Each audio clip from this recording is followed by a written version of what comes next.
Hello everybody, welcome to Dungeons & Drams. Today we're going to be talking about generating kingdoms for your world. Now a lot of times we'll have our players and they'll be in like a section or a region or whatever we want, and maybe that kingdom has rules and laws and whatever, but we probably have a good idea what we want that to be. However, what's the neighboring kingdom like? What's the kingdom on the other side of the world like, and how do they influence where our players are? Well, I have a very different kind of video than what I typically do tonight, because what I'm going to do is I'm going to prompt ourselves to come up with something. You'll see.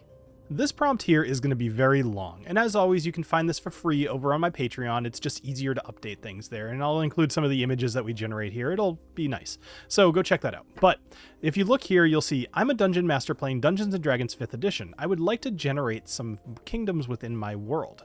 I may provide information for any of these, but if not, I would like you to provide detail for each of these items. And then I have probably about 10 to 15 different categories, each with a couple of subcategories.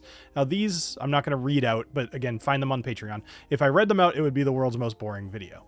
So here's the key though. As always, I put at the bottom, do you understand? Because I do not want them to immediately start generating a kingdom. Now ChatGPT got a little overzealous and it actually kind of beat me to the punch here, but there is a second part of this prompt. After I tell it everything I want, it does say, yes, I understand, blah, blah, blah. Would you like me to ask you about the geography and location? Well, technically yes, but let me give it a more direct prompt. So here I say, I would like you to prompt me for each individual item and provide examples. I will either give you an answer or I will say, decide for me. After we've gotten to the end, or if I tell you that I'm done, I want you to generate the kingdom for me. You should also include an image of the kingdom if you have enough information to do so. Cool. So now it's going to ask me about the climate and terrain. Now this is the unique part of this video. This is going to go through that full list, and either I can fill in as much detail as I want, or I can just say like, go ahead and just decide for me, in which case it will. So I'm going to take a few minutes. I'm going to go through this. You won't have to watch that. I'll right through it. But I'm going to fill this out to the best of my ability and really think about the answers. It's obviously the climate and terrain makes a little bit of sense because you probably have a world map. But everything from the geopolitical structure is stuff that you might want to consider. And this is the same as just having a little template printed out in front of you and writing it out. This is less about AI generating ideas for you and more about it being a helpful tool to help you complete and make what you want. So give me a few minutes.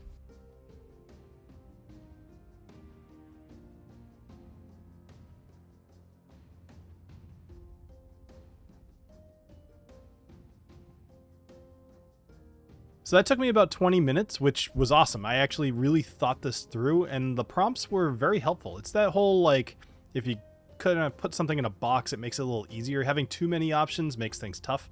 So in this case, I came up with this, very swampy kingdom.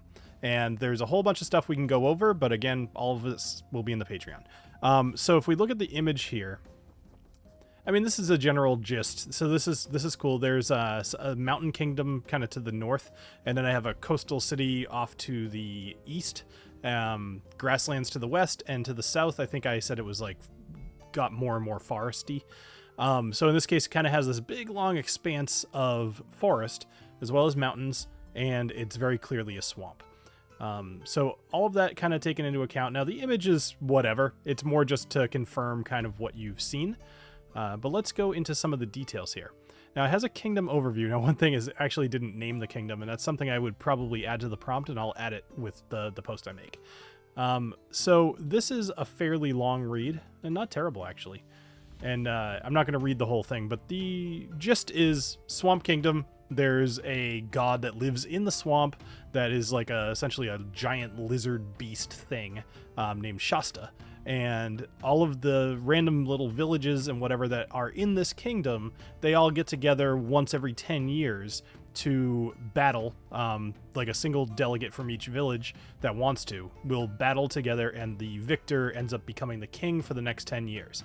And because of this manner that they elect their king, basically for the next 10 years, you're assuming that dude's still pretty tough, and there's never been an assassination attempt in this kingdom, is just something I decided kind of while doing this, which does seem kind of far-fetched, but whatever. I guess it is a fantasy world.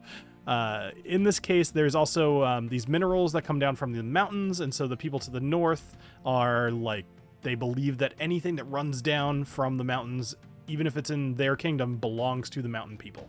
And so there is a little bit of a contention there. However, nobody from the mountains wants to go into the swamp, and nobody from the swamp wants to go into the mountains. So they have this kind of stalemate, but if anybody ever crosses that line, they're just pretty much killed.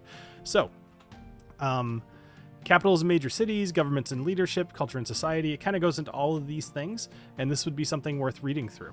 I did say that religion and magic, religion, you've got the Shasta god, basically everybody just believes in that god, and this could even be one of those situations in D&D where the belief in the god is what actually materialized that god into being. And then as far as magic goes, I said that although like hags are kind of prevalent as well as shamans, but the use of magic is not something that's frowned upon, and it can actually be used in that every 10 years battle. So it's very much a part of their culture. However, not necessarily like really advanced magic users, more think like lizard folk, and similar to that. And then there was history and lore. Basically, this whole thing came up from a person who entered the swamp, the first Marsh Lord, which is what they call that 10-year victor, the Marsh Lord. So every 10 years, or sorry, at the beginning, he went into the swamp and killed some sort of beast, and this appeased Shasta, and she made him the Marsh Lord. So that's the whole thing. Okay, anyway, the way that you could use this for yourself, I really liked this. I found that this was like a great kind of like a brainstorming session where I could have gone any direction with this. And because of the way it led me through the different questions, I actually came up with something that I would 100% use in my game. Now, I did actually have a swamp called the Bush of Jilriel in my D&D campaign I hosted on this channel. And that was, there were like dinosaurs in there, and there were lizard folk all over the place. There were giants. But all of these things totally fit. Like, I wish I had this tool back then, because I could have really expressed and like filled out that world. I hope that you try out this particular prompt, only because I think it's a different style than what we usually do. Usually it's like, here's the format, give me something.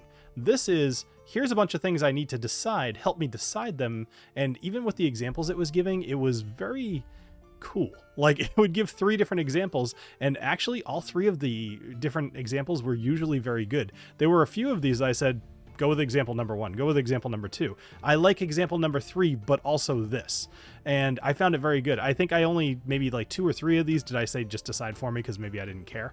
But all of this is super helpful. I hope that you try it out, and let me know how it goes. If you guys create anything cool, let me know about it. If you're interested in creating anything else, of course, go check out some of the other videos I've done here, but also just reiterate from last week's video, there's this tool called Campaigns Never Die that is very cool. It's like in its alpha stage, and they're raising money through Indiegogo, but it's kind of like what I do here on the channel, all as one tool. So go check that out. There'll be a link in the description below to sign up for the alpha or whatever. Okay, thank you everybody for joining me here on Dungeons and Drams. I hope you have a great rest of your night. Cheers.